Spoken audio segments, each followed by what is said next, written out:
Pčelar jedva provirio na svetlost dana. Miki živi sa nanogicom kako mora, a uspeo je i kuću u Kupinovu da renovira, ali ono što mu stoji u dvorištu je jezivo.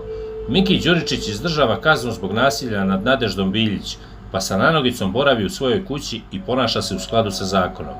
Đuričić je sve vreme sedeo ispred svoje kuće sa nanogicom na nozi, gledao sadržaje na svom telefonu dok je pušio cigaretu. Iako se i dalje oporavlja od saobraćajne nesreće koja ga je zadesila kada je zaspao za volanom, on je uspeo da renovira kuću u kojoj živi.